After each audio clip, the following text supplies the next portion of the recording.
সমুদ্রের মাছের দিকে আরো নজর দেওয়ার আহ্বান জানিয়েছেন প্রধানমন্ত্রী শেখ হাসিনা। যুব সমাজকে মাছ উৎপাদন ও মৎস্য সম্পদে বিনিয়োগের আহ্বান জানান তিনি। বঙ্গবন্ধু আন্তর্জাতিক সম্মেলন কেন্দ্রে কৃষি পণ্য ও সিফুড প্রদর্শনের উদ্বোধন অনুষ্ঠানে প্রধানমন্ত্রী এই আহ্বান জানান। গভীর সমুদ্রের সম্পদ আহরণের বিদেশি বিনিয়োগ আরও বাড়ানোর তাগিদ দিয়েছেন তিনি। যারা অবৈধভাবে ক্ষমতা দখল করে প্রায় 21 বছর ক্ষমতায় ছিল, এরা কেউ কিন্তু এই যে সমুদ্রে আমাদের যে অধিকার, সেই অধিকারের বিষয়টা কোনো নজরই দেয়নি, এই অধিকার প্রতিষ্ঠা করারও কোনো পদক্ষেপ নেয়নি। অথচ আমাদের কিন্তু আইন করা ছিল।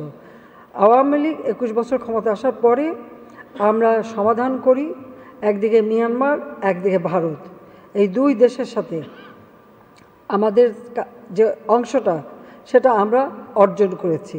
সেটাও আওয়ামী লীগ সরকার আসার পরে আমরা উদ্যোগ নিয়েছিলাম। প্রথম দফা অনেক কাজ আমরা করেছি, আনক্লজে সই করি। দ্বিতীয় দফায় সরকার আসার পর এটা আমরা সমাধান করি।